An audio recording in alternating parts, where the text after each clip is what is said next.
Kita satukan doa para saudara dengan doa gereja. Ya Allah, kami mohon berkenanlah mendengarkan doa-doa kami.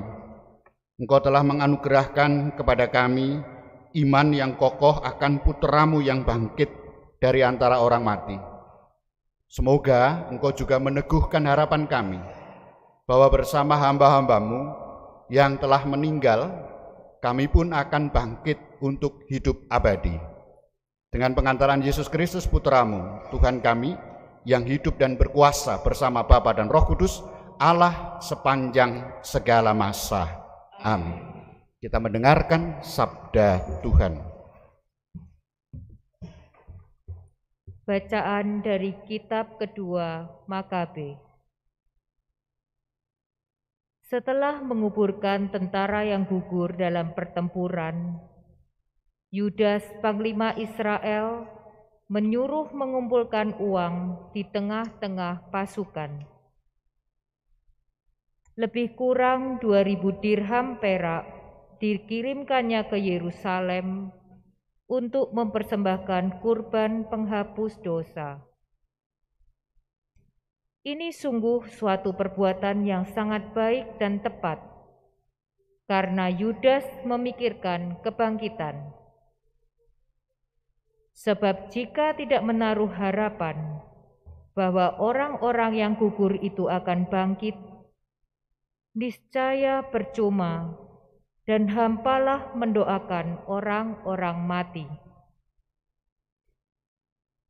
Lagi pula Yudas ingat bahwa tersedialah pahala yang amat indah bagi sekalian orang yang meninggal dengan saleh.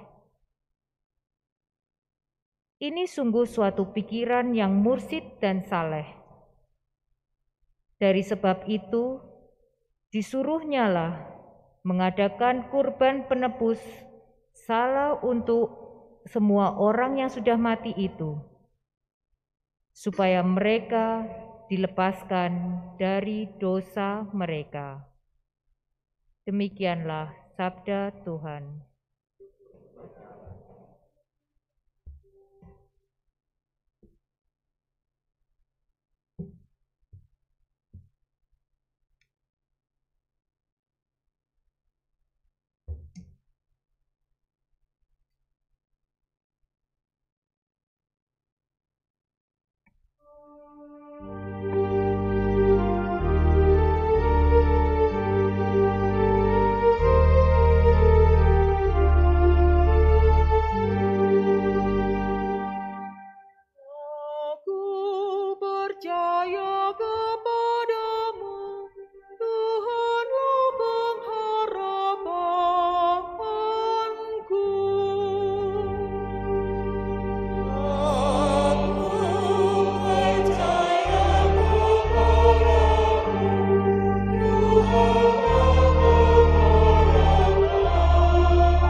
Jurang yang dalam aku berseru kepadamu, ya Tuhan.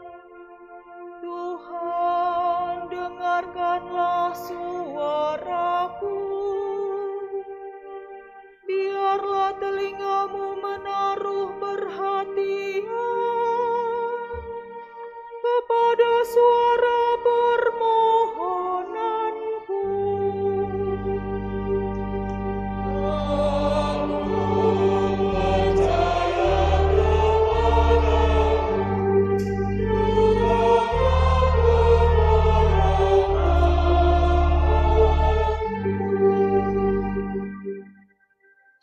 Engkau mengingat-ingat kesalahan, ya Tuhan, siapakah yang dapat tahan? Tetapi padamu ada pengampunan, maka orang-orang takwa kepadamu.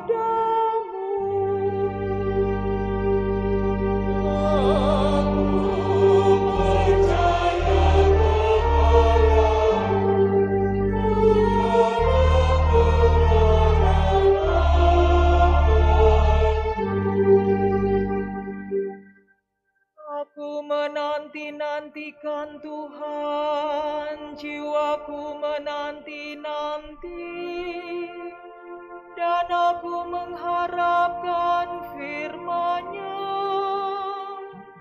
Jiwaku mengharapkan Tuhan, lebih daripada pengawal mengharapkan pagi.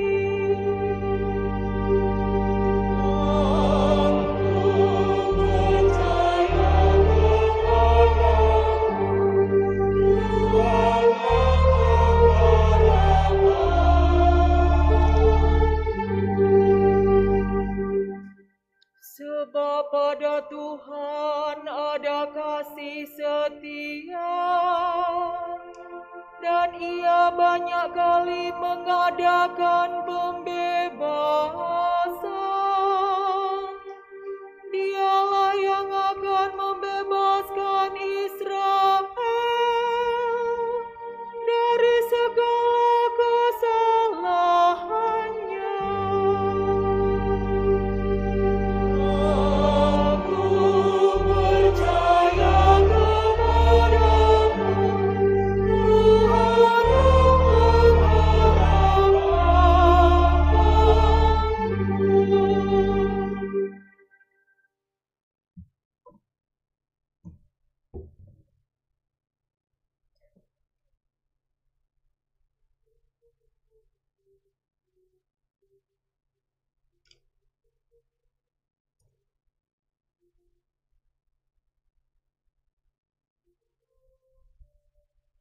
Bacaan dari surat pertama Rasul Paulus kepada jemaat di Korintus.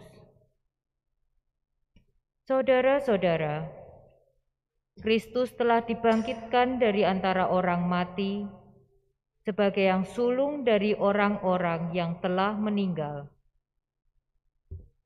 Sebab sama seperti maut datang karena satu orang manusia, demikian juga kebangkitan orang mati datang karena satu orang manusia. Karena sama seperti semua orang mati dalam persekutuan dengan Adam, demikian pula semua orang akan dihidupkan kembali dalam persekutuan dengan Kristus. Tetapi tiap-tiap orang menurut urutannya. Kristus sebagai buah sulung. Sesudah itu, mereka yang menjadi miliknya pada waktu kedatangannya. Kemudian tibalah kesudahan, yaitu bila mana Kristus menyerahkan kerajaan kepada Allah Bapa. Karena Kristus harus memegang pemerintahan sebagai Raja, sampai Allah meletakkan semua musuhnya di bawah kakinya. Musuh terakhir yang Ia binasakan ialah maut. Sebab segala sesuatu telah ditaklukkannya di bawah kakinya. Tetapi kalau dikatakan bahwa segala sesuatu telah ditaklukkan, sudah barang tentu Allah sendiri yang telah menaklukkan segala sesuatu di bawah Kristus tidak termasuk di dalamnya. Dan kalau segala sesuatu telah ditaklukkan di bawah Kristus, maka Kristus sendiri sebagai anak akan menaklukkan diri di bawah Dia yang telah menaklukkan segala sesuatu di bawahnya, supaya Allah menjadi semua di dalam semua. Demikianlah sabda Tuhan.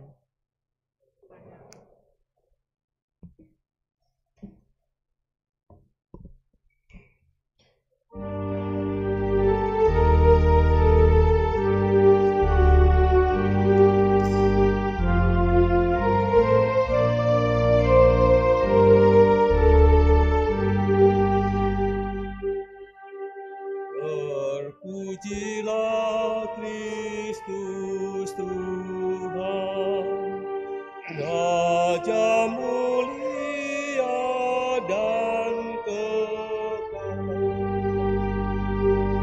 Terpujilah Kristus Tuhan, Raja mulia dan kekal.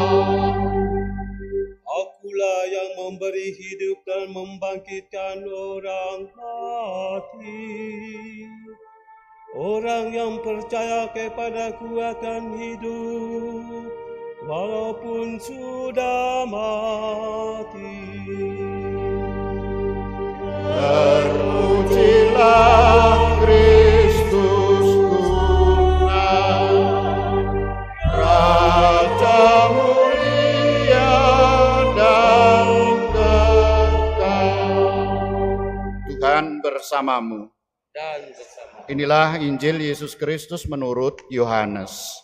Dimuliakanlah Tuhan. Dalam rumah ibadat di Kapernaum, Yesus berkata kepada orang banyak, "Semua yang diberikan Bapa kepadaku akan datang kepadaku, dan siapa saja yang datang kepadaku tidak akan kubuang. Sebab aku telah turun dari surga, bukan untuk melakukan kehendakku, melainkan kehendak Dia yang telah mengutus aku. Inilah kehendak Dia yang telah mengutus aku, yaitu supaya dari semua yang telah diberikannya kepadaku, jangan ada yang hilang, tetapi supaya aku bangkitkan pada akhir zaman. Sebab inilah kehendak Bapakku, yaitu supaya setiap orang yang melihat Putra dan yang percaya kepadanya memperoleh hidup yang kekal, dan supaya aku membangkitkannya pada akhir zaman." Demikianlah Injil Tuhan. Terpujilah Kristus.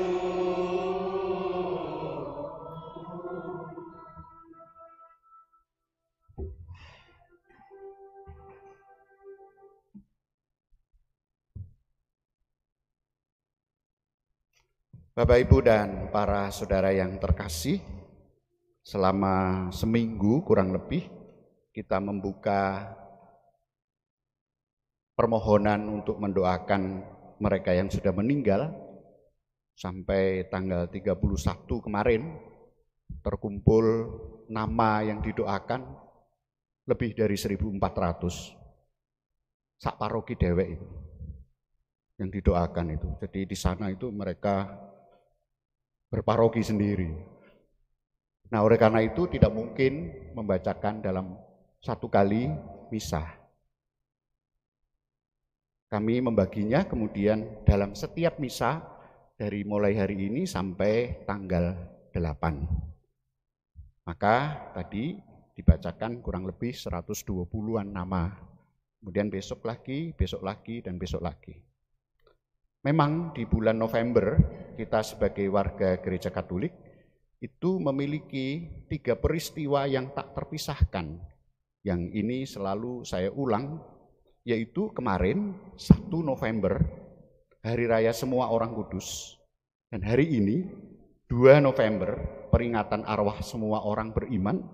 Dan nanti 9 November, Pesta Basilika Lateran. Basilika Lateran ini adalah gedung gereja fisik yang pertama kali didirikan di muka bumi ini. Dan sekarang masih berdiri. Maka Basilika Lateran ini mengungkapkan saya dan para saudara gereja yang masih berjuang di dunia ini. Maka 3 peristiwa ini adalah tak terpisahkan di dalam gereja yang satu, kudus, katolik dan apostolik. 1 November kemarin gereja merayakan semua orang kudus, yaitu mereka yang sudah jaya dalam kemuliaan surgawi, karena hidup mereka sungguh beriman kepada Kristus. Mereka yang sudah jaya dalam keabadian surgawi bersama Allah Tritunggal yang Maha Kudus, Ibu Maria, para kudus lainnya, baik yang digelari Santo Santa Beato Beata maupun yang belum digelari Santo Santa Beato Beata. Bisa jadi orang tua kita, bisa jadi saudara kita, bisa jadi suster atau imam yang dulu pernah kita kenal. Karena hidupnya betul mengimani Kristus, dia memperoleh kebahagiaan surgawi setelah meninggal. Tanggal 2 November ini, para saudara, gereja memperingati arwah semua orang beriman. Memperingati artinya mendoakan. Mengapa perlu didoakan? Karena mereka masih di api penyucian atau purgatorium. Untuk apa di api penyucian? Untuk menjalani hukuman atas dosa-dosa yang dibuatnya selama hidup. Mereka yang masih berada di purgatorium atau api penyucian pasti masuk surga, pasti. Hanya masih harus menjalani hukumannya atas dosa-dosa sehingga jiwa mereka disucikan. Analoginya sederhana. Kalau Bapak Ibu masuk ruang gedung gereja ini dan lantai gedung gereja ini bersih dan kaki Bapak Ibu berlumpur, maka kaki itu harus dibersihkan dulu. Sama, purgatorium itu seperti itu. Dibersihkan jiwa dari segala hukuman dosa. Oleh karena itu, pembersihan kaki dari lumpur itulah api penyucian. Jiwa dibersihkan dari segala dosa dan hukuman agar layak hidup bersama Allah yang adalah kudus. Dalam iman gereja Katolik, para saudara, setiap dosa itu memiliki dua aspek. Satu, perbuatan dosa, yang kedua, hukuman dosa. Perbuatan dosa diampuni di dalam sakramen pengakuan dosa. Sedangkan hukuman dosa masih harus dijalani. Maka dalam pengakuan dosa selalu ada penitensi, hukuman dosa. Nah, ini dua hal aspek ini. Perbuatan dosa diampuni, tetapi hukuman dosa masih harus dijalani. Sederhana analoginya demikian. Seorang bapak naik kendaraan, nabrak mobil di jalan, dan mobil itu pesok pintunya misalnya. Bapak yang menabrak minta maaf kepada pemilik mobil itu dan dimaafkan. Perbuatannya dimaafkan, tetapi dia harus memperbaiki pesoknya itu. Itu hukumannya. Maka kalau saya berbuat dosa, dosanya diampuni, tetapi hukuman tetap harus dijalani. Oleh karena itu Bapak Ibu memperbaiki bodi atau pintu mobil yang penyok itu agar kembali, itulah hukuman dosa. Menjalani hukuman dosa inilah yang harus dialami oleh mereka yang meninggal. Jika hukuman dosa ini belum rampung dijalani di dunia ini, misalnya Bapak Ibu pengakuan dosa diberi penitensi lalu seenaknya sendiri, berarti belum selesai. Nah, ini akan dijalani setelah saya dan Bapak Ibu meninggal dunia. Ketika kita sudah meninggal dunia, Bapak Ibu, kita tidak mungkin bisa menolong diri sendiri. Tidak mungkin. Ya sudah, dijalani saja. Nah, kemudian kita bisa ditolong oleh orang-orang yang berjuang di dunia ini seperti kita ini yang masih hidup. Orang yang sudah meninggal tidak mungkin bisa menolong dirinya sendiri. Hanya bisa ditolong oleh orang yang masih hidup dan oleh mereka yang sudah jaya dalam kemuliaan abadi. Maka kita yang masih hidup ini dapat menolong mereka agar mereka yang meninggal memperoleh keringanan atau penghapusan hukuman dosa yang belum selesai dilakukan. Itu pun kalau Anda mengaku dosa. Kalau enggak, berarti dosanya belum diampuni. Nah, berarti kita masih harus di api penyucian. Maka disinilah kita berdoa bagi mereka yang sudah meninggal, memohon kepada Allah dalam Kristus agar memberi keringanan atas hukuman dosa, atau memohon kepada Allah dalam Kristus agar menghapuskan hukuman dosa. Itu pentingnya berdoa untuk orang yang sudah meninggal. Bukan hanya dengan doa saja kita bisa membantu, namun dengan perbuatan-perbuatan silih. Perbuatan-perbuatan silih ini mendatangkan rahmat karena korban Tuhan Yesus disalib. Jadi saya dan para saudara diajak untuk berusaha dan berjuang dengan tulus untuk memperoleh rahmat penebusan Tuhan Yesus. Secara sederhana bisa dianalogikan begini. Seorang anak meminta sepeda kepada ibunya. Ia tahu ibunya pasti memberi. Namun jika dia hanya meminta dengan kata-kata saja, ibunya mungkin ragu-ragu, ini benar atau tidak permintaannya. Tetapi jika anak kemudian sungguh-sungguh membantu ibunya, menyapu, mengepel, membersihkan piring, nilainya bagus di sekolah, pasti ibu akan segera memberikan. Nah, disinilah para saudara, anak ini sungguh-sungguh dan tidak hanya kata-kata saja. Nah, perbuatan silih demi keselamatan jiwa secara sederhana dapat dianalogkan dengan seorang anak yang sungguh-sungguh meminta kepada ibunya, tidak hanya kata-kata saja, tetapi seluruh hidupnya dia meminta itu. Maka demi keselamatan jiwaku dan demi keselamatan keluargaku dalam Kristus, saya sungguh mau melakukan tugas-tugas yang diberikan kepada gereja secara tulus, apapun, lektor, bunga, apapun, ketua lingkungan, fungsionaris, saya mau melakukan itu dengan tulus. Hanya demi keselamatan jiwa yang keluarga saya, anak istri saya, suami saya, demikian. Demi keselamatan jiwa keluargaku pun aku mau membagikan dana bagi gereja, sungguh demi keselamatan jiwa, bukan demi pamer, bukan demi dipuji orang. Yang tahu Bapak Ibu dan saya sendiri. Dan Tuhan Allah, saya mau sungguh-sungguh silih ini ketika saya sakit, saya menerima sakit dan penderitaan dengan tulus demi keselamatan jiwa saya, demi keselamatan jiwa orang yang sudah meninggal. Kalau sakit terus-menerus Bapak Ibu mengeluh, sambat, juga tidak sembuh-sembuh kok. Saya menyatukan semua penderitaan ini dengan Kristus sendiri demi keselamatan jiwa saya dan keluarga. Kalau saya terus-menerus mengeluh dan sambat, sungguh tidak akan berarti apa-apa. Saya berpuasa dan bermati raga demi keselamatan jiwa anak, istri, keluarga saya. Ini sungguh silih melakukan sesuatu yang bernilai bagi keselamatan jiwa. Saya sebagai seorang ibu atau bapak bekerja dengan sungguh-sungguh jujur, dan ini mengalami penderitaan yang tidak mudah. Namun ini saya terima dengan tulus demi keselamatan jiwa keluarga saya. Bukan hanya demi kebutuhan kesejahteraan saja, keselamatan jiwa yang abadi. Tetapi jika hidup terus-menerus sambat, menyalahkan keadaan, tidak ada gunanya. Di sini pentingnya Bapak Ibu berdoa dan silih, penitensi, indulgensi bagi mereka yang sudah meninggal. Tuhan Yesus hari ini meneguhkan kita semua. Semua yang diberikan Bapa kepadaku akan datang kepadaku. Dan barang siapa datang kepadaku, tidak akan kubuang. Semua yang diberikan Bapa kepadaku, jangan ada yang hilang, tetapi supaya kubangkitkan pada akhir zaman. Sangat jelas bahwa saya dan para saudara yang datang kepada Tuhan Yesus bukan kehendak sendiri, namun diberikan Bapa kepada Tuhan Yesus. Datang, ikut dan percaya kepada Tuhan Yesus merupakan rahmat. Dan Tuhan Yesus tidak akan pernah membuang, baik kita yang masih hidup maupun yang sudah meninggal. Kita tetap disatukan dalam gereja Kristus yang satu, kudus, katolik, dan apostolik. Berkat Allah senantiasa menyertai.